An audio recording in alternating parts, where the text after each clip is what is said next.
Welcome to the Hamumu Halloween Home Horror Hoedown, the podcast where we watch scary movies so you don't have to. From award-winning to completely unknown, we take them all way too seriously. I'm your host, Mike Hummel. And I'm your host, Solange Hummel. Now, warning, we use a ghoulish number of spoilers, so watch the movies first. Second warning, we don't know anything about anything, so don't take us seriously as we take these movies seriously. Do you remember this movie?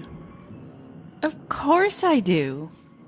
Perhaps I don't, but I do have 2 pages of notes to rely on. This is why I take notes, because it doesn't matter if it's been a week or a day, I'm going to remember it the same. Not at all.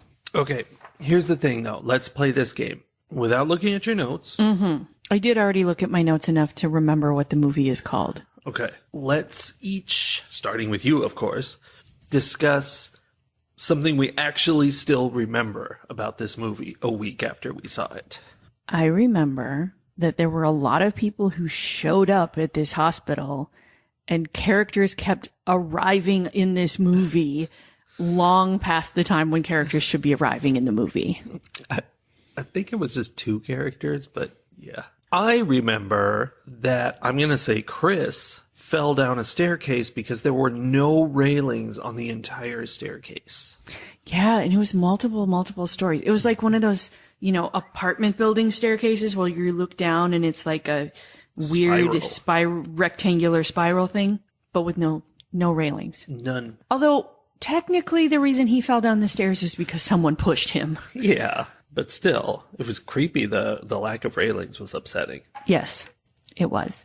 I remember that all of the characters in this movie were podcasters or content creators of some kind or another. That's right. I forgot that in Haunted Hospital from 2018, all the characters are wacky streamers with their own style and whichever show they're on. There were the pranksters. That was Finn and Charlie. Yep. They were a couple dude bros who recorded themselves pranking people. So the main character was Marnie, who I don't know what she did exactly. I mean, she was just a regular person, so you could be like, hey, regular person, what are you up to? Oh, no, I remember. Oh? She was all about people facing their greatest fears. She would interview them and be like, what's your greatest fear? And then she'd be like, but let's make sure not to exploit that in any way in this story and have nothing related to that fear happen. Well, what happened is we saw her talking to people about their greatest fears, and she would say, my greatest fear is that I'm claustrophobic. And then later, Theo, her ex, was calling her out on that being a lie and that she was lying to her viewers constantly because he was very critical of her. I had no recollection that this was not true. So that explains why at no point in the movie was she ever in a claustrophobic situation. No, because she wasn't actually afraid of claustrophobic situations. I think Theo revealed that her biggest fear was this hospital and these ghosts because he had brought her and her sister there the year before. And her sister somehow ended up injured. She fell down some stairs, I think. Lack of railings. This is a huge problem. Yeah. I don't know. I don't remember exactly, but... Sorry to interrupt, but that makes me realize how very traumatic it was for her when her friend not even fell down an elevator shaft, but actually was on an elevator whose cable got cut, so it fell 2 stories, and she exploded into pieces. Exploded. Not fell apart or got smashed. No. Kaboom exploded. But when you say that, people are picturing this, big special effect of blood everywhere. No, it was just body parts that went boing, and then, her body was there, and then it popped apart into a bunch of chunks. I mean, I guess fell apart is a better description there. That might be the one. Yeah. So there's so much going on here. Okay, so we should finish talking about the content creators. So we have Marnie, we have the Pranksters, Dude Bros. We have Theo, who pretends to be all like anti-content creation, and he's Right. like the neophyte of the group. He was friends with either Finn or Charlie, and then the other of Finn or Charlie like pulled that friend away from Theo and was like, no, be a prankster with me, and pulled him into the world of social media. I think he was friends with Finn, and then Charlie pulled him into the world of content creation, and they left Theo like he felt abandoned. I bet Because he did. later, Charlie meets an end sooner, and then, you know, Theo, spoilers, is monologuing at Finn about what a terrible friend he was. But we also have another We do. content creator. We have Betty, who is Marnie's arch nemesis. Yeah. She literally used that word. I didn't remember that. She was like a, I don't know, like a beauty blogger? Or did she do horror content? I feel like they all did horror content. Like that was, Yeah. they were all kind of competition for one another, which was part of the chaos there. Because, okay, so now let's talk about this location. The Haunted Hospital. Haunted Hospital, which is a hospital where terrible things happened, which is now the site of like field trips. Like tourists go there and can get a tour of the location. I thought you couldn't, though. No, or maybe you couldn't go into that building. Oh. Tourists would come to this site where bad things had happened. Yeah, 'cause Theo's and job. Theo was like the tour guide. Yeah. And you weren't allowed to go into this one building, which was haunted. But Theo, on the summers, when they didn't have, I don't know why they didn't have tourists coming during the summers, but like at times when there weren't people there, Theo would like bring his friends Yeah. to this building they weren't supposed to go in, which was how Marnie got traumatized. Her sister got paralyzed, and she and Theo like broke up. Yeah, it's real sad. A lot of things happened to Theo. I feel like all these bad things happened to you. You could turn out bad. Did he turn out bad, or was he just a beanbag to begin with? I don't know. I don't know.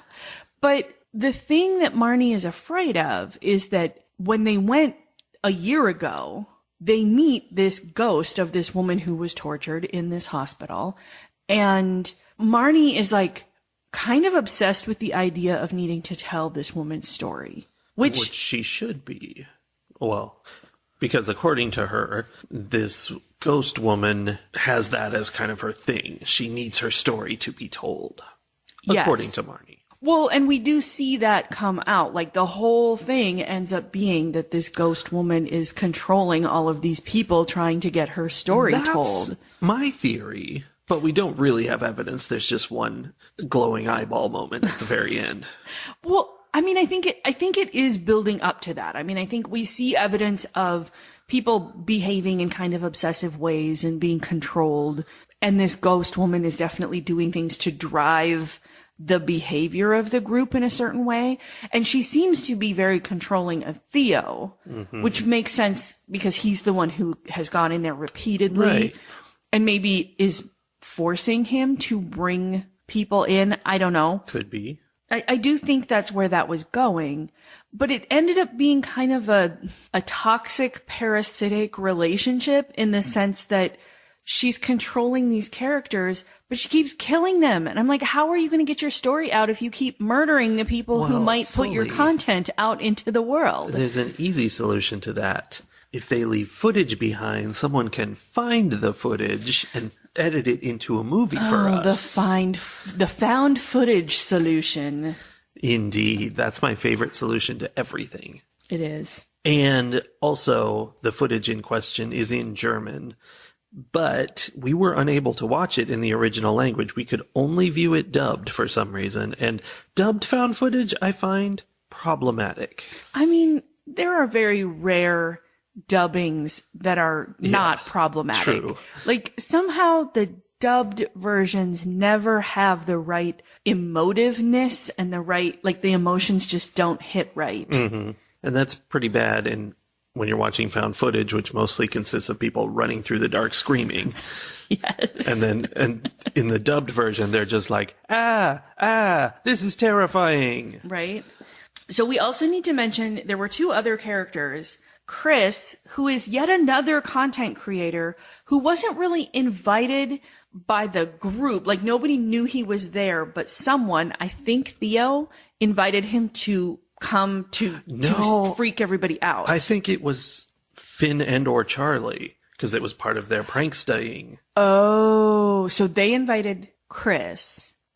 Except that Betty at one point said something at the beginning about how she had set up some surprises. So I think Betty was in on it, which is what made me think it was Theo, because Betty and Theo ended up being in on things together at the end. No, that was Irina, who appeared out of nowhere. Who the We know hell is nothing about her. Irina? Nobody knows. Apparently that's like Theo's new girlfriend, maybe? Because she shows up at the end helping Theo to murder people, and that's it. We know nothing else about her. There's a whole third person that I didn't remember, because we also have Emma, who's literally just there. Yeah. She's there through the entire movie. She almost never says anything. No one talks to her. No one cares about her. She has no importance whatsoever. Until she explodes into pieces. Right?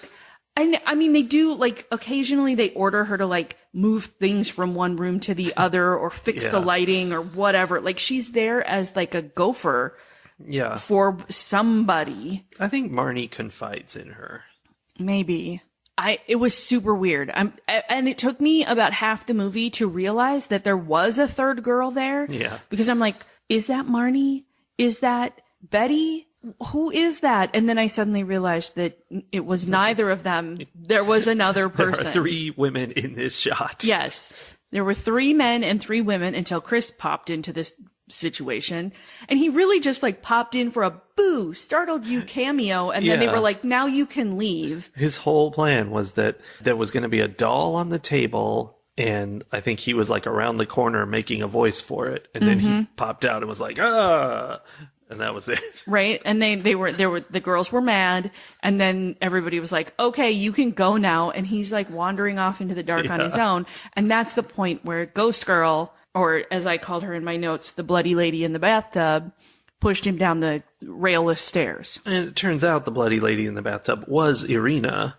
And probably it's Irina who pushed him down the stairs, either that or Theo. Wait a minute. So at the end, it's not like the ghost. There was no ghost It's Irina activity. Possessed by the ghost. She's still alive at the end? I thought she got killed. No, she never got killed. She was helping Theo edit the footage. Right. And when she was done editing, or while she was editing, her eyes glowed and she went, "Rrr," and that was how it ended. And she's the only person who's still alive, because part of the footage she needed, apparently, was Theo shooting himself. Yeah, or whatever. Theo decided to do that at any rate. And, I think that's all ghostly influence. And I think it's very possible that Irina is the ghost, who was not named Irina. So it was a fake name. I don't know. But So this girlfriend of Theo's isn't a real person. It's a ghost. maybe. He's not surprised that he only ever sees her inside the haunted building. I don't know. But at the very least, she's possessed by this ghost. Yeah. Okay. That, I don't think explains is the right word, but that ties a couple of things together. Yeah, all the things we saw happen that were like ghostly things, people getting pulled into the dark or whatever, that was all Theo and Irina pulling tricks. Yes. Okay, so the second half of the movie is a lot of people dying, but then not dying, but then they were dead. Oh, now they are dead. Like, there was a lot of not knowing who was alive and who was dead at any given moment, because people were so busy trying to prank one another about being dead, or trying to trick one another into being caught by the ghost. And Yeah, all the people we thought got killed, except the girl who exploded, were actually captured, and then we encounter them at the end when Theo's monologuing at their tied up selves. Except Chris. Chris also got dead. Chris legit fell down a thing. Right. So then he ties them all to these gurneys and is like, evil doctor monologuing is what I put in my notes. That's what he did. About the evils of the world. Like, he goes on this rant, this like technophobe rant about how terrible the world is. And I'm like, dude, you're the guy trying to like snip off people's noses with scissors. Like, Yeah, but he's not doing social media, which is the key thing. okay. At least he's not a content creator. Yeah. And that's like the gist of his anger is all you dumb. In fact, I wrote a quote and I don't know where it came from, but I feel like it's from Theo. It was, because of social media, today's youth is stupid. Our youth is going stupid, is what he actually said. Yes.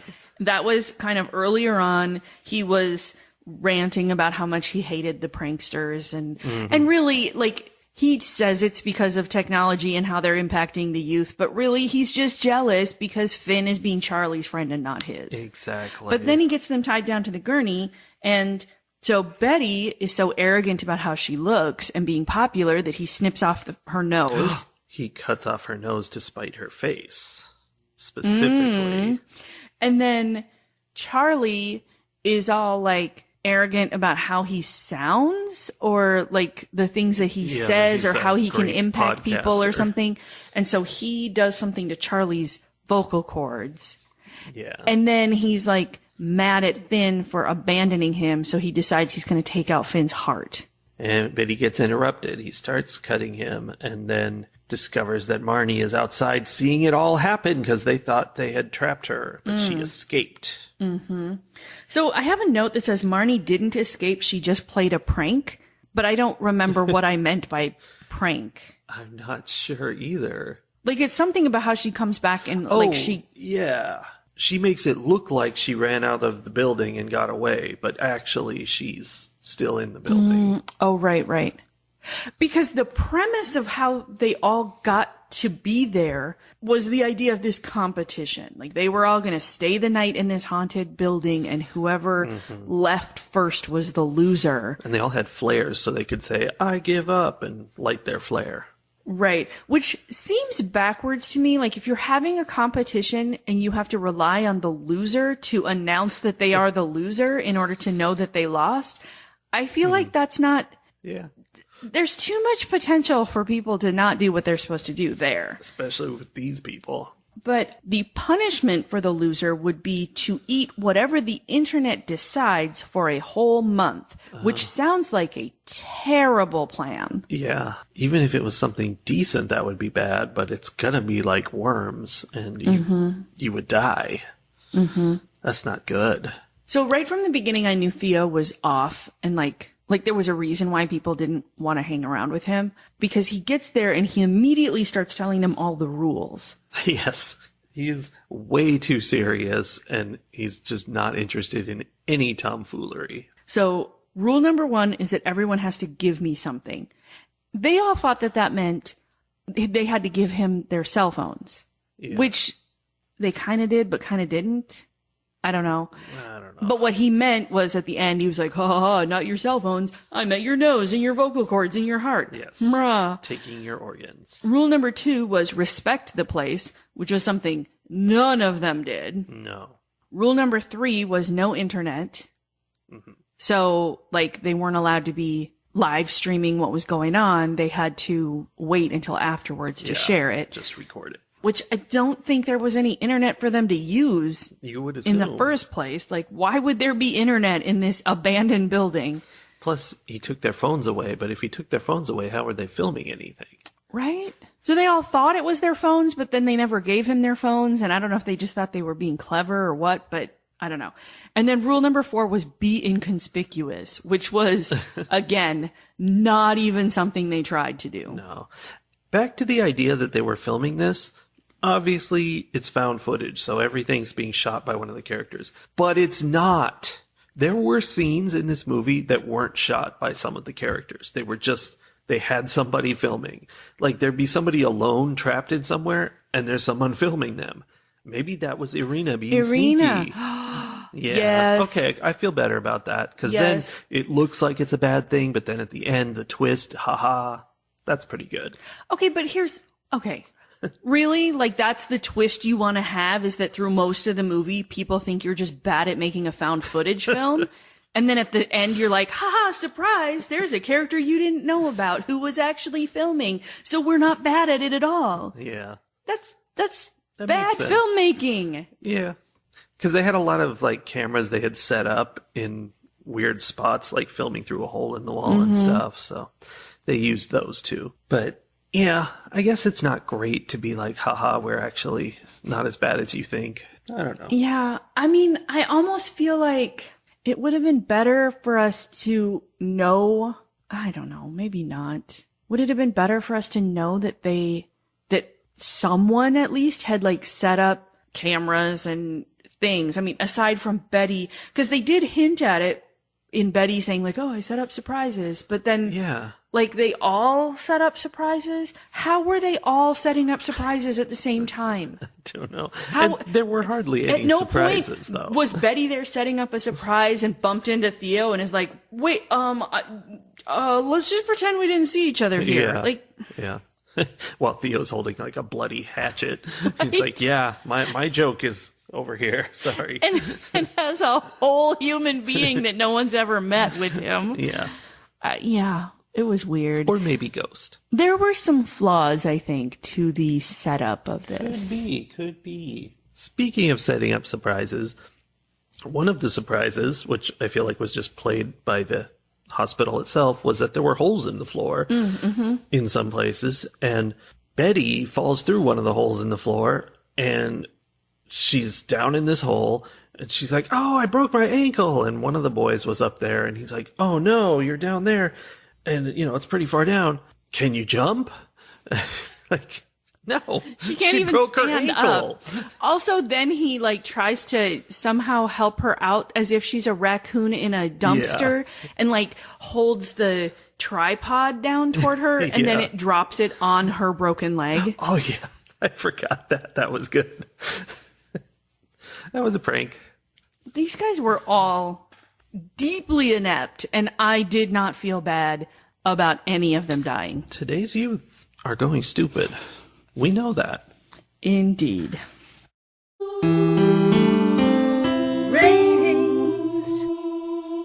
This movie, also known as Heilstatten, Stitten, it's got an A with umlauts. I'm afraid to say any German word that starts with Heil. Speaking of that, Sully, Mikey. I thought in German entertainment you weren't allowed to reference Nazis. I thought that was like a whole thing. And this movie overly referenced Nazis. And like they were making jokes about Adolf. And one of them put stuff on his lip to do Hitler mustache. I think that was Charlie. And I think Charlie was a terrible human being with a Yeah. terrible sense of humor. Are we sure this was an actual German movie and not just a movie done in German I don't somewhere know. else? I don't actually know. I could look. Country of origin, Germany. This might be probably is a real hospital, but it might be a well-known place because they filmed it at the actual place, which is very exciting, which is, in fact, in Germany. So, yeah. Okay. I kind of think maybe that was a rule up until like 10 years ago or something, and then they got rid of it, and they shouldn't have, because Charlie. Because Charlie. It's about the sanatorium in Belitz, but was made in the sanatorium in Oranienburg-Grabowsee. Those are all words I pronounced correctly, everyone. Well done. Thanks. So, found footage, running around in a haunted hospital. It was pretty lame. The one thing that bumps it up a notch for me was that, you have your twist where it turns out it's not a ghost. It's actually, this guy who wants revenge. And that's kind of fun. But then that's taken one notch further by this idea, that we see the flash in Irina's eyes and realize, oh, she really is the ghost. So, yes, it's fake in the sense that it's really just people pulling tricks, but those people are being controlled by the ghost to do it in order to tell her story, like Marnie said, was the thing. So I like that. It's not like a big, great thing, but that was a nice little touch to it that makes it more than just the usual running around in halls and getting killed. But of course, like most found footage, this is the story of a bunch of very annoying people doing very annoying things, and that's not great to watch. So I give this 2.5 mouth moths out of 5. Okay. Although the idea of half a mouth moth. Eesh. I mean, the internet would probably say that's what you have to eat for a month. Probably. Terrible people running around doing terrible things is a great description of this. And of most found footage movies, like you said. Yeah. And I think I can only get into and enjoy these movies, especially ones with a cast of intrepid, where intrepid means terrible, teenagers or young adults. Like, I can only get into these movies when I think of them as, these are terrible people. They're going to get their comeuppance when the ghost gets them. Yeah. And I have to just be on the side of evil. And then I'm like, then I can just cheer as they are one by one taken down. I mean, it's one of those lesser of two evils situations. Yeah. And I think, like, I'm not sure. I feel like we've been watching horror movies so long that I'm not sure if that's the point of these movies or not. Like, am I supposed to be on the side of evil? Yeah, I kind of wonder what the point is, actually, now that you mention it. Because if the idea is that I'm supposed to be on their side and I'm supposed to be sad that these people got killed by the evil, well, by the woman who became an evil demon ghost because she was tortured and murdered, that's not happening. Yeah. I am 100% on the side of this revenge ghost. And that is the case in most of the horror movies that we watch. I'm like, oh, yeah, you're angry for a reason, and I'm down with it. If these people all deserve to die. Yeah. It kind of feels like the feminist take. Right? Even more so when I then think about, like, okay, this was a sanitarium, and I assume there were probably some similar practices in Germany as there were in America, where, you know, American women got uppity and their husbands just sent them off to be lobotomized and otherwise, you know, whatever. Specifically, though, this was a tuberculosis sanatorium. Oh, right. So they were. So in the women got coffee. In Germany, they got uppity and they gave them tuberculosis and sent them to the sanitarium. No, I mean, there's obviously some differences, but when I think about the history of, like, what has been done to women, yeah, I'm like, bring on the ghosts. Bring on the ghosts. Now it makes me think that there's maybe a version of the question that has been taking the internet by storm for the last week or so. The classic question of, if you hear a sound while you're hiking in the woods, would you rather be confronted by a bear or a strange man? I think there's a horror version of that, which is if you hear a sound in, you know, behind you when you're walking through a haunted building, would you rather see an angry ghost or a strange man? I think I'd probably rather see the ghost. You know, sometimes ghosts can't even do anything. They're just trying to scare you. I mean, welcome to the whole conversation. It's been a rough couple weeks for strange men. Yeah. So, okay, I don't know. I sidetracked myself from what I was actually saying. I agree with what you were saying. I was on the side of evil, and I also agree that there was a little bit of, like, who's really doing the thing back and forth. And, you know, as annoying as it was, having all of these different horror podcasters who potentially were setting up the things to create their own content, like, muddied the waters enough that you were like, I don't know what's going on.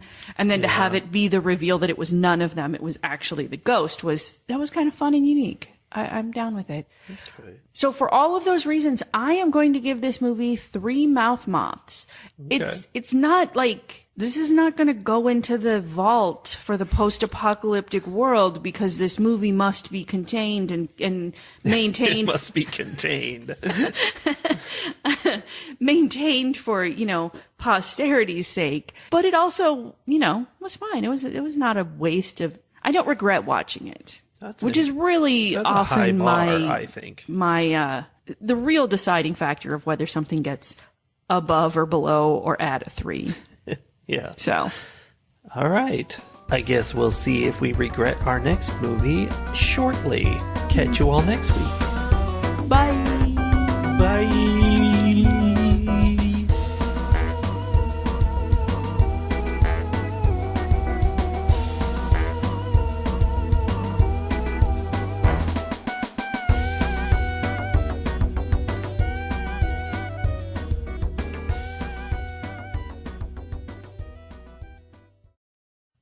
Hello, my adoring fans. This is a cowboy cookie. I rate this one 8 out of 10 stars because it's good.